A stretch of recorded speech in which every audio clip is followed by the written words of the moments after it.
Hello and welcome to the Waterstones podcast once again. I'm Will Rycroft, and today I will be speaking to four authors who all found inspiration from roughly the same period of history and yet have used that inspiration to create four very, very distinct novels. We will be chatting about why the past still has something to tell us about our present, the appeal of writing historical fiction, and the challenges of handling research, real people, and wrangling all of those things together into a novel.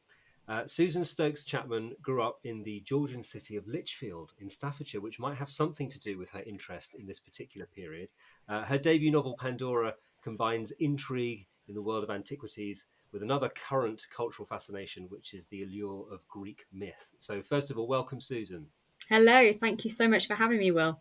Gill Hornby has taken inspiration from a real-life literary mystery in the past, the destruction by Cassandra Austen of the letters from her sister, Jane, to create the Sunday Times bestseller Miss Austen in 2020. Her latest novel, Godmersham Park, sees her return to the life of the famous novelist, this time looking at her friendship with a young governess. Welcome, Jill. Lovely to be here. Now, of course, one of the most famous opening lines in literature tells us what a man in possession of a good fortune must be in want of. And Sophie Irwin's debut novel, A Lady's Guide to Fortune Hunting, has taken that spirit and run with it, adding the kind of wit and wiles that have made Bridgerton such a success on TV. Welcome, Sophie. Thank you so much for having me. I'm so excited. And to round off our cast, Karen Joy Fowler, no stranger to Austen herself as the author of the novel The Jane Austen Book Club, but who in her latest book, Booth, has taken us across the Atlantic to 19th century America to tell the tale of the ill-fated Booth family, where Shakespearean tragedy combines with family drama and the meeting that we all know is coming between President Lincoln and John Wilkes Booth. Welcome, Karen. Thank you so much. There are so many things that we could use as our jumping off point here because your books are so rich and detailed. But I think we should start with the period. All of these books, they sort of take place or roughly begin at the very beginning of the 19th century. Karen's takes the action a little bit deeper into that century. But I wondered what it was about that time period that is so alluring. And I'm going to come to you first of all, Susan, because as I said in the intro, you grew up in a Georgian town. What is it about that period that appeals to you so much? Well, I'm going to give a very cliche answer here and actually say that I came from a family that grew up on the BBC Sunday period dramas, and it's such a shame that they don't do that so much anymore. But I always was immersed, I suppose, in historical televised pieces, historical fiction. But it was actually the 1995 adaptation of Pride and Prejudice that really did it for me. And it had nothing to do with Mr. Darcy in a wet shirt, nothing to do with that. But for me, it was very much the romance and the elegance and the beauty of it. Now, at the time, I was 10 years old, and I didn't really understand that there was a lot of other things going on in that period. There was a much darker element to it, but it was Austen's Pride and Prejudice that actually made me read 18th century fiction or fiction set in the 18th century. And it really wasn't until I was starting to read that I realised, I suppose, that I was living in a city that was just completely perfect to really enrich my passion for the period, I suppose. It was just all part and parcel. 10 years old, and then I think I was 14 when I wanted to be and I decided I wanted to be a writer. And I think it was just all these, I suppose, little domino effect, all just kind of came tumbling around from that. It's a fascinating period, and it's such a long period of time as well. It's 1714 all the way up until the 1830s. That's a really chunky period of history that anybody can dig their teeth into. So many stories to tell. I think it's just a treasure trove. Pride and Prejudice has been mentioned there, Sophie, so I'm going to come to you next as I mentioned that opening line in the intro. What is it about this period that appeals to you so much? Because I know it's something that you have done a lot of research around. Oh God, where to start? I mean, I think I was also, I would say, deeply inspired by Colin Firth and Pride and Prejudice, which is also so funny because thinking back to how much of a moment that was for us all watching that compared to sort of how chaste it was, and compared to sort of Bridgerton now, kind of makes me laugh that we've sort of how fast we've grown in that way. Yes, Austen was a massive um, driving force behind my interest in the period, definitely. Although I got into the Regency and the Georgian period in general because of Georgia Hare more than Austen. So it's actually Hare got me into Austen rather than the other way around, even though their sort of influence runs in the reverse in real life. My granddad actually was a huge Georgia Hare fan, and when he died, I inherited a big stack of his books. And she's sort of like I kind of think of her as Austen's granddaughter in spirit. And it was just the best escapism I'd ever really read. So that's why then I went back and sort of, discovered all sorts else that I loved about the Georgian period. And Gill, I mentioned the real life sort of happenings that have inspired some of your writing, but we'll come to that a little bit later. But I wonder what it is maybe about the period that you find so enticing to write about. Well, it is very much Jane Austen's presence in the period, but it's also the fact that it was such an intellectually curious and alive period in Britain. It was the place, London was packed full of geniuses, and there was so much sort of philosophical development and social and intellectual and cultural and artistic development. And yet the role of women didn't budge 1 inch. So here are all these women who can read anything. They didn't have the restrictions of the Victorian girl. Jane could just wade through her dad's library, which was full of all sorts of, publications. And there was no censorship as there would have been for a Victorian young girl. So she could read anything. There was Mary Wollstonecraft. There were all of these extraordinary women sort of doing amazing things. And yet there you were a woman like Jane, cleverer than the rest of them, in fact, it turned out, and so restricted in what she could do. And that juxtaposition seems to me, when you think about them, I don't think you need Gloria Steinem to define feminism for you in order to kind of think those sort of thoughts, to look around you and think, hang on, I'm cleverer than him. And I was born first, and yet here I am stuck here sewing while they go off to their extraordinary fortunes. So that intrigues me, how they dealt with that sort of frustration. We are absolutely going to talk about particularly the position of women in this period of history and those restrictions that you mentioned. Before we get to that, Karen, we're talking here about sort of Georgian or Regency period, and of course those terms are not maybe translating so well across the Atlantic, different terminology over there, but you're writing in the same sort of period of history but a completely different culture. So what was it for you that makes this period so fascinating to write about? First of all, I think that it's not, in fact, the period I am most drawn to, although it is the period in this book. I'm more drawn to a bit later, like kind of 1890s sort of Gilded Age period, and particularly the science of that period. But my answer in terms of Booth is, I'm afraid, a very American answer, which is that we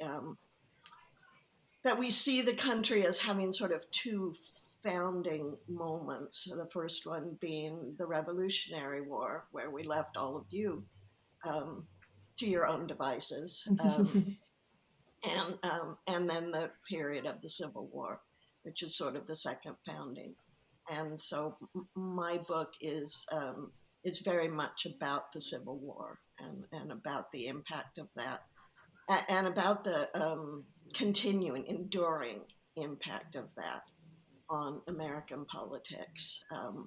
One of the major issues, I think, now in my country is who gets to decide what our history is, who's going to tell the story of what our history is, because we are currently looking at a situation where there are laws in several states essentially making it illegal to teach American children the actual history, because it will make them too sad to learn what we actually did. And in this climate, trying to write a true narrative is a necessary act of activism, I think. This is an interesting thing, isn't it? So the question of why write historical fiction, and what can historical fiction teach us about the world that we live in today? Because sometimes it can feel like a great piece of escapism, but as you're saying there, for you, you see it very much as a piece of modern day activism. Do you hope that it will read that way, and that people will use novels as tools to effect change? I think that would be such a wonderful thing to believe. I think I think it's very hard to point to examples where a novel has actually turned it's not that there are no examples, but there are few examples. And as we have sorted ourselves into our political silos, I think, the people who might have their opinions changed by a novel are probably not reading that novel, is my guess. I would love it if I was wrong. Let's talk about the position of women in society, because your four novels are very, very different to each other in tone and approach and structure, and yet they all have female characters who are absolutely being held back by the society in which they live. And as you were saying, Gill, in many cases, definitely the smartest person in the room. And therefore, it's incredibly frustrating to see them so held back. Is that part of the appeal for you as female novelists to write these stories, because you get to, I guess, right that wrong, or to give them an opportunity to display their strengths? Susan, I'll come to you first, if that's okay. Yeah, I actually think that's a very fair point to say that I suppose we are trying to challenge the issue where in so many ways forgive me for saying it, but the man is the person that has the power in reality and in fiction for many, many years. And I think as female writers, and using women as our main characters, I think it is our mission, I suppose, to try and show that other side, to give these women some agency. And it's not that they weren't strong before, but that we don't always see that strength. And it's something that I think is extremely important, and something that I think many of us have been trying to do for many, many years. I mean, Gill mentioned Mary Wollstonecraft earlier on. She was a woman who was determined to write her opinion, to let everybody know that she was perfectly capable of being such a strong, independent woman. And so I just think for this period in particular, it is very, very important to show that these women weren't always just sitting there doing their sewing. They were strong women. They had careers. They had the passion and the verve to actually get ahead. And certainly with my character Dora, she is an aspiring jewelry designer. I did a lot of research for Georgian jewelry, and I couldn't actually find any record of any woman designing jewelry. That doesn't necessarily mean, though, that they weren't there and they weren't doing these things.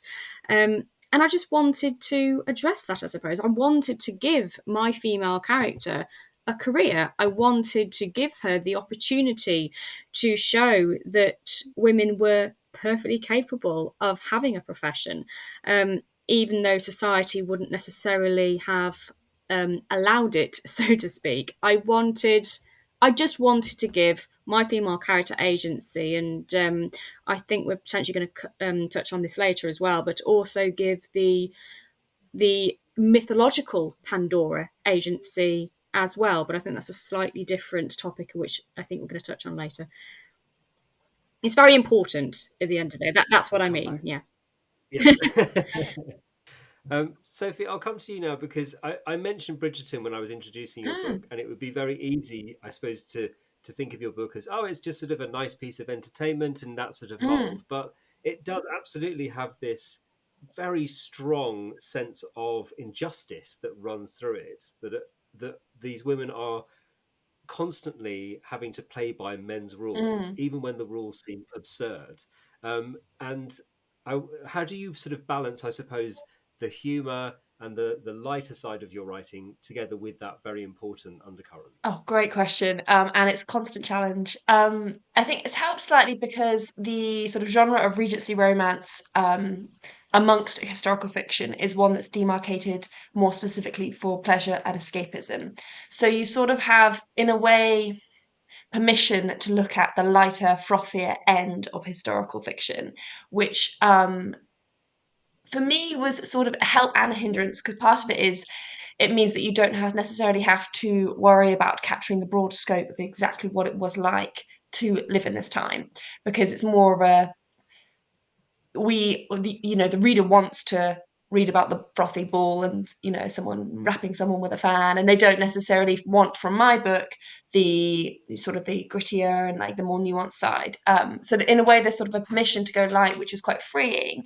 But yeah, and at the same time, which you very kindly said, sort of I in my book also wanted to explore more of the nuance around that and more of the sort of a sense of injustice about how limited, as we've sort of been discussing, how limited choices were for women at this time, and how you would sort of move through the cracks of what you were allowed to do in order to get what you wanted. And partly the injustice I found, narratively speaking, I think I had quite a lot of anger writing it, where I was like, right, and she's going to do this. And then you do a bit of research, you're like, no, she's not. Okay. So then it's like, then she's going to do this. Okay, she can't do that either. Right. Okay. I guess she's at a ball and she's dancing again. So I felt a lot of personal anger trying to find out what she could possibly do in writing the book that wouldn't have been had her thrown out in disgrace. Gill, when I spoke to Hilary Mantel about her Wolf Hall trilogy, she said that one of the joys of writing those books, or the reason I suppose that she wanted to write that story, was because there were these gaps in the historical record, this sort of blank space which she could then fill with her narrative. And it seems to me that you similarly have found these little tidbits of kind of literary mystery that leave you with this wonderful blank space to fill with your stories. That presumably is irresistible for you as a writer. Well, it's very easy to find a blank space in history wherever a woman was previously occupied. Because no records are kept, nobody took any notice of them, and they weren't constantly, drafting their memoir for the good of posterity. So, yes, find me a woman and I'll find you a mystery. What I wanted to do was, the normal fabulous novels of this time are all with women aiming for marriage, which Jane herself does. But the thing that really hit me in the face when I was at the beginning of researching Miss Austen was that only 30% of women got married in this time. There was a war on, there weren't many men. It was partly because in the sort of lower classes there were more common law arrangements rather than going to church and signing a register. But also, was marriage so great? If you married an almost perfect stranger, you hadn't been alone with him in a room before the wedding night. Your father would have settled money on you. It would have gone straight to your husband. He could have put it on a roulette wheel or done what he liked with it. You'd never see it again. You bagged somebody when you were 18, which was really fantastic. Great thing to do. Remember, Anne Elliot is on the shelf at 20, 28. So you get somebody at 18, you're in for 20 pregnancies. You're not going to survive them all. It was a mortal condition being married in those days. And so everybody had always pitted Jane as they pitted Anne Sharp for being spinsters, and they pitted Cassandra because she never made it to the altar. But actually, isn't it a bit of a result? Anne Sharp, the governess in Godmersham Park, develops a career. Now, there was only one possible career, really, which was teaching. But she did it, and she got it, and she went on to run a boarding school in Liverpool for many years. Jane developed her career on the quiet of being a writer. But she and Cassandra and their best friend Martha and their mum got to live in a cottage together while Jane wrote. And there wasn't a man stomping about the place. They didn't have to listen to his opinions. They didn't have to have supper if they didn't want to. They were living off their own pittance. That seems to me, in Georgian England, to be something of a result for an intelligent woman. And I will not have them pitted for being in this, what historians now call a spinster cluster, of women gathered under a cottage. You just think, well, Spinster's cluster, that is the most Jill, you said like 20 things I want to write down. I don't think I've ever had an episode where there has been such synchronized nodding of all participants. Well, I am a woman who would not have survived my first childbirth had I been born 100 or 150 years ago. So I am very conscious of this issue when I read. I love Regency romances. I am completely swept away, except that I am always thinking, don't marry him. You will die. You will die. I don't care how charming and good looking he is. Run for your life. I mean, if you had a completely passionless marriage, you might make it through to 60. But if you happen to get on with your husband, then you were for it, frankly. Out of all of Jane's sisters-in-law, only one survived. The rest lost. They were gone on their 8th, their 9th, their 11th children. They were gone. And then you've got a house full of motherless children. I mean... Yeah, have a dance and be done with it.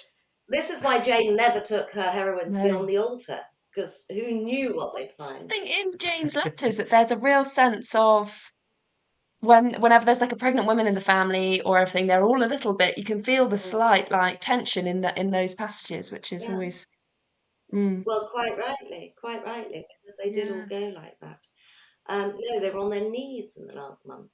And it wasn't just dying in childbirth and the motherless baby. It was, the injuries you sustained in those days, which are still sustained today, but then you go to the doctor and it's sorted out. You were on the sofa for the rest of your life, knocking back the laudanum, hardly able to walk. It's a terrible condition. As limited as the choices were, if you go and look at the actual women, they were availing themselves of adventures and possibilities that don't seem to fit into the narrow choices that were given to them. So it's not that we're creating a world in which women do things women did not do. We are actually, I think, celebrating the women who found a way through, despite what was... despite what they were told their limitations were. Because if you hadn't married by the age of 26, from then on you were living on your wits. Your brother might be keeping you for a bit, but then he might go off you. And they had to find their way through. They had to improvise, and Jane and Cassandra had to do that all the time, sort of swerving their way through in order to make it.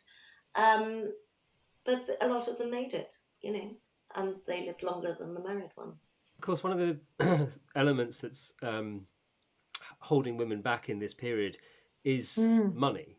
They don't have their own money. They don't have property. They are at the whim of the men, as you said. And obviously, we have moved on. But it seems to me that money is still an issue for women if we're still having the conversation about the fact that there is not equal pay in the workplace. And still those sort of issues. Is that one of the reasons why novels like this will continue to resonate in a way which isn't just sort of simply looking back and going, oh, how awful it was then, but actually how much have things changed today? Sorry for butting in. I was just going to say, I think that is possibly why so many of our novels have such an appeal for a female readership, because there is something that we all recognise within our characters and the lives that they are living. I was going to say this, obviously, with just as much in America as in England at that time, the women don't have the property, they don't have the jobs. The eldest daughter, Rosalie, in your book, is almost immediately condemned to this life of spinsterhood. It's just never expected that she'll ever leave the house. And that's her role, that it's just sort of set from so early in her life, which is, I found so frustrating as a reader. I wanted her to be able to do so much more with her life. But it is that sort of money thing. And we were talking, obviously, before the recording started, about some of the really tumultuous things that are happening in America at the moment with women. Does that add more fire to your belly when it comes to writing about these kinds of things? I guess I would start by saying that because I am an older woman, a much older woman, it has been distressing to see that certain things that I thought were settled are not settled. Certain advances that I thought, well, okay, we've done that. Now we move forward to the next one. No, instead, that one's going to be taken away and we're going to move backwards. This is just, I think that in a very naive way, I am coming face to the face with the fact that being a woman is still an issue in a way that I very naively thought that it wasn't anymore. I mean, certainly it's not that being a woman has never ceased to be an issue, but some of the more visible ways in which it has I don't know, hobbled us. I mean, I think there was a lot of talk after Hillary lost the election about what a role model she was to young girls and what young girls had learned from her candidacy. And I thought, what young girls learned from her candidacy is the most qualified and intelligent woman cannot beat the stupidest, least qualified man in the world. This is not the message I wanted our daughters to receive, but it's only been reinforced. Can I just say, I think it's quite interesting time to revisit 19th century contemporary written 19th century fiction, because we've always read it in the past from a point of progress. And now we're not reading it from a point of progress. It feels, in some ways, that we're going back to meet them, halfway.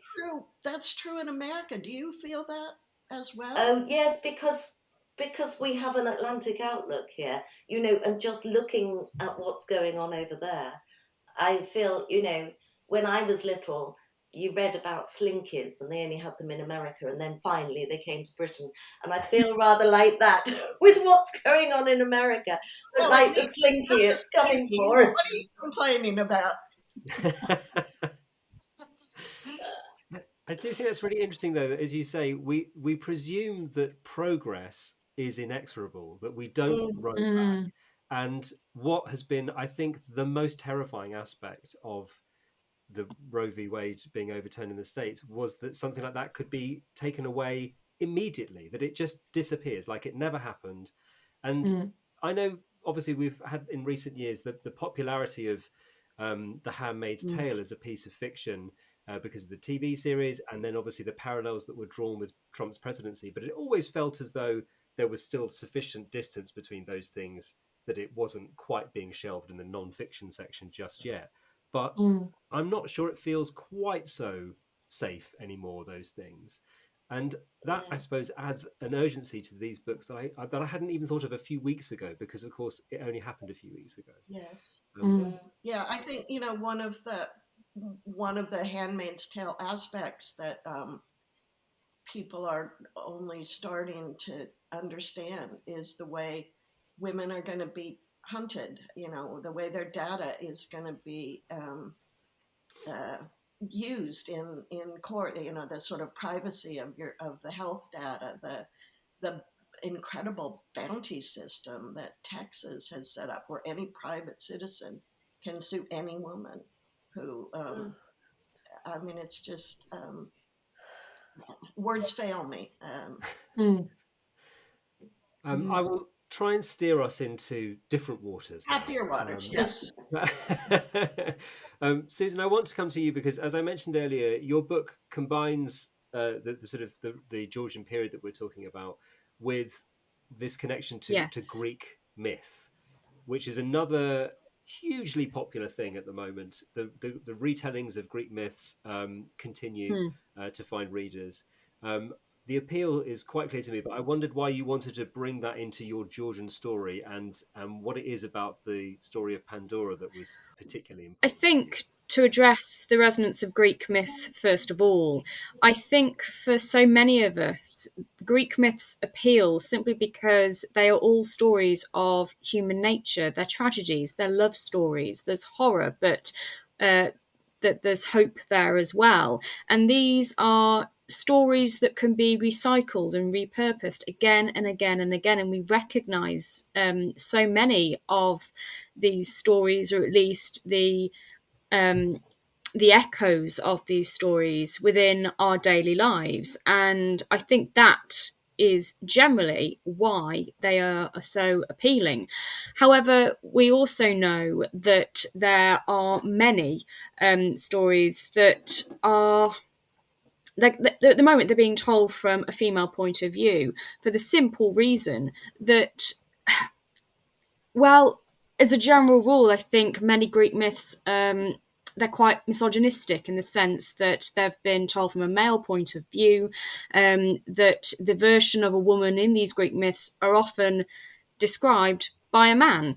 And the appeal there for a female readership at the moment, and why so many novels such as Jennifer Saint's Ariadne, and then Madeline Miller's Circe, and Natalie Haynes's upcoming story Stone Blind, which is about Medusa, we are basically wanting to see it from another point of view. We're wanting to see these stories from a fresh perspective, from the female perspective. I basically wanted to make Pandora a strong person. I wanted her curiosity to be something that could actually release her and give her strength and give her purpose, to give her that agency. And by transplanting Pandora into my character Dora Blake, that's essentially what I was trying to do. So Dora, my novel Pandora is less a retelling of the Greek myth Pandora's Box. It's more of a reinterpretation.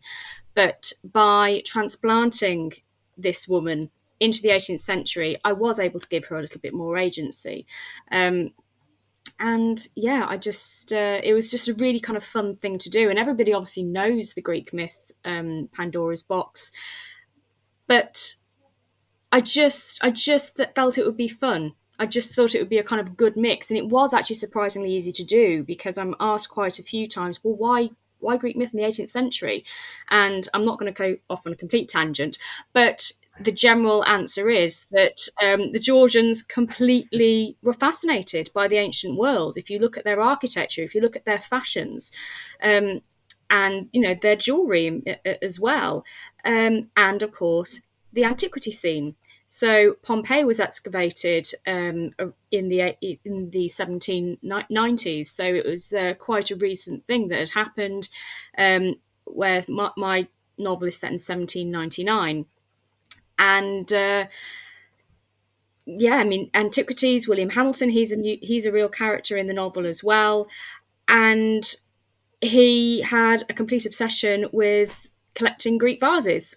And you kind of connect the dots. I'm kind of running away with myself here, but the point is, it was something that was possible to link, and I enjoyed doing it. Gill, I wanted to come to you because writing the character of Jane Austen into a novel, I can see the appeal for lots of writers, but I can also see that a lot of writers would be scared of taking that on because she's such a beloved author. Were you ever worried about writing her into your books? And how did you make sure that I guess that thing of not wanting to be too reverential to somebody, but also to sort of make sure that you do them justice? Tell me a bit about that process. Well, I was absolutely terrified. And I mean, what I really wanted to do with Miss Austen was write the case for Cassandra. And I think I'd started it before I realised that this did actually mean that Jane would have to walk and talk and live and do things. I think I was very liberated by the fact that I hadn't signed a contract for this. I was writing it completely on spec.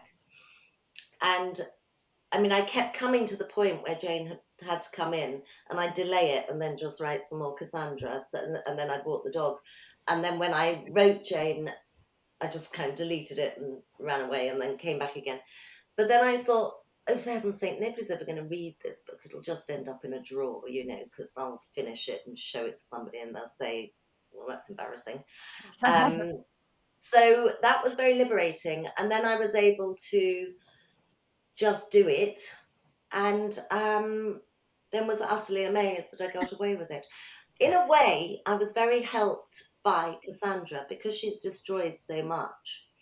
She's created this historical figure, which I think has an awful lot to do with her enduring popularity, which is that we don't really know that much about her. And if we knew more, we might not love her as much. And so she's a bit like God. She can be whatever anybody wants her to be. So people think she's Lizzie Bennet, which she wasn't at all in any way, but they can just present their wishes upon this empty space. Karen, I'll come to you actually, because whilst we're talking about incorporating real characters into fiction, I was an actor for 20 years and consider myself to be somebody who knows a bit about theatre, having lived there for so long, but hadn't really made the connection that the Booth family was this Shakespearean tour de force in America, that they had this theatrical connection. Is it a terribly well-known thing in America, and am I just an ignoramus? Or did you, again, sort of take what little there is in a historical record and then really sort of interrogate it and then run with it narratively? I think that it's been interesting to do events in front of British audiences and to think about what I would assume to be common knowledge in America about the Booths and what seems to be common knowledge in the UK about the Booths. And it's not so terribly different. I would say that no one in America does not know that John Wilkes Booth assassinated Abraham Lincoln, and that's not entirely been the case in the UK, but it's mostly been the case. But no, I think I think that maybe people knew in some way that John Wilkes Booth was an actor. But that's probably the extent of what I would expect an audience in America to know, and the extent of what I knew when I began writing the book. And particularly with political assassination, there tends to be a narrative which is enforced after that as to motive, how it was carried out. I'm not going to go into Kennedy conspiracy theories here, but I wondered whether, again, that was slightly the case with John Wilkes Booth, and whether part of the appeal with this book is being able to sort of smash some of that American myth-making and to tell a far more nuanced story about the entire family. I hope so. I as I began to read about this family, as I began to get interested in the other members, I was sort of caught in a kind of intellectual difficulty, which was, the obvious fact that I would not be writing the book if John Wilkes Booth hadn't assassinated Abraham Lincoln, but also thinking that John Wilkes Booth was in no way the most interesting person in this family. I don't even put him in the top 3. And that, that I had a particular mission to argue that people who don't kill presidents can be just as interesting as people who do. But the world of the theater, that was all very new to me. The world of the theater at this period, and that was, where most of the fun for me in the book came in, was learning about what that world was like at that time. But also one of the things that struck me really powerfully, having done this research, was the extent to which I understood the assassination as a performance. that John Wilkes Booth had lines he was going to deliver, that he had blocking he had worked out, that in his head he was giving a theatrical performance. And that I'd never understood that so clearly. That's fascinating. Before. I never knew that. Yeah, me neither. But as I said, and one thing didn't go according to plan, that he was going to make this triumphant leap from Lincoln's box onto the stage, deliver his final line, and then make his escape. And someone else in the box managed to grab him by the coat and disrupted the leap so that he broke his leg when he landed on the stage. And possibly he would not have been captured had he not been traveling with a broken leg. Possibly he would have been. No way to know. But again, everything else, clearly he had the timing.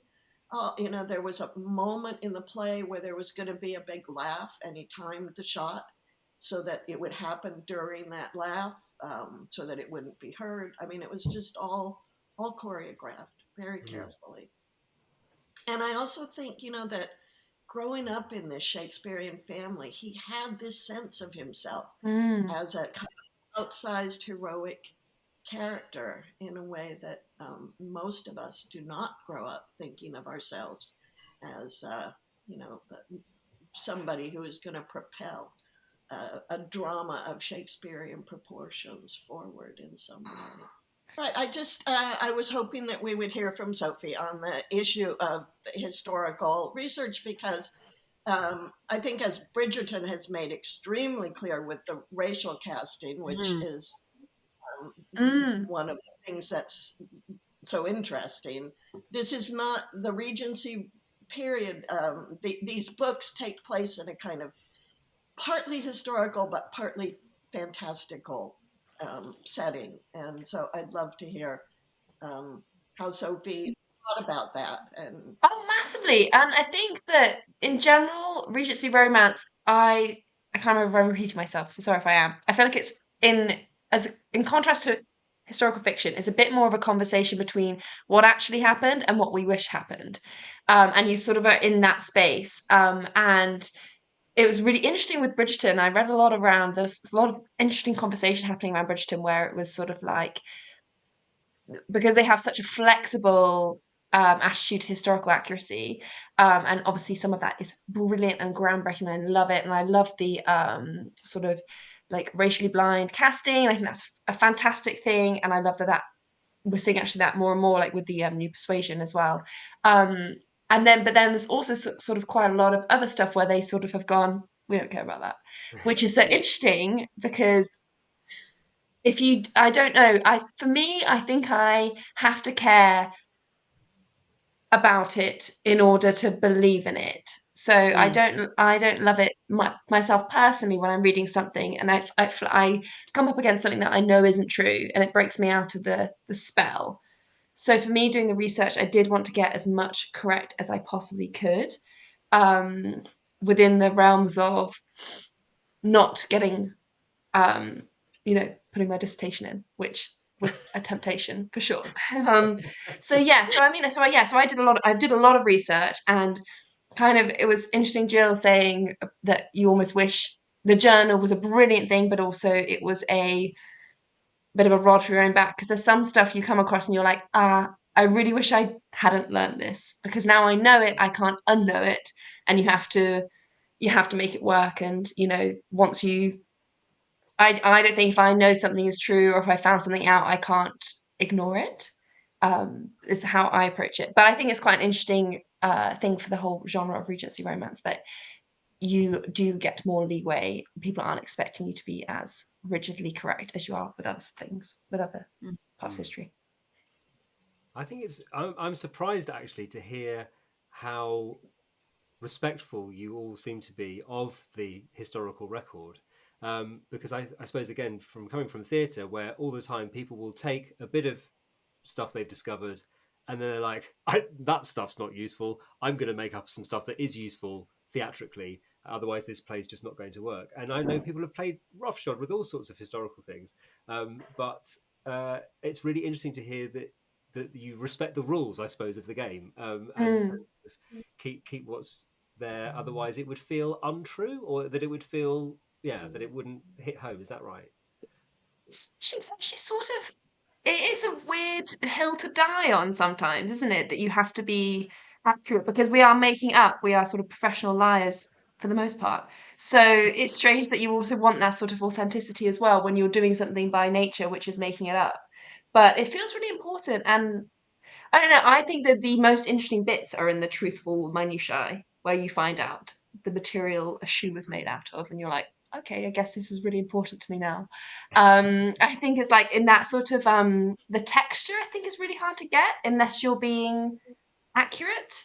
I think people can sense when someone isn't taking it seriously, and even with Regency romance, which is by nature an escapist, frivolous, gorgeously pleasurable genre, I feel like people can tell if the writer doesn't respect their audience. And that's really important to me that, you know, I personally am writing for very busy women who have 2 hours a week in a very stressful time, in a stressful lives.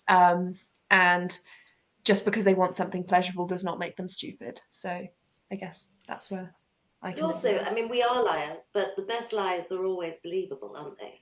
Yes. The most successful lies are completely believable lies, and it is when they become fantastical that everybody just sees through them at once. Yeah. And so I think that is what works with historical fiction.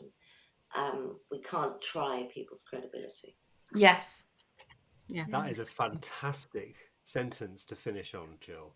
I feel like I've tried all of your patience enough with my technical issues this evening, but I can't thank you enough for what was the sentence that I am going to take home from Jill is, show me a woman and I'll show you a mystery.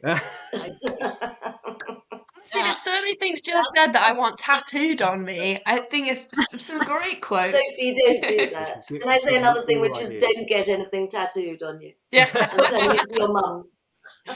Now, quite often when I'm recording these podcasts, the books are yet to be published, but I'm really pleased to say to anybody who is listening that all of these books are published and available right now. So that is Booth by Karen Joy Fowler, A Lady's Guide to Fortune Hunting by Sophie Irwin, Pandora by Susan Stokes Chapman, and Godmission Park by Gill Hornby, all out now and available in your local Waterstones or from waterstones.com. There you go, that's my job bit done. Thanks all of you once again for your chat, your conversation, your insight. It's been really, really fantastic. Enjoy the rest of your evening. Thank you so much for having us. Fun. Thank you. Thank you. Lovely to meet you all.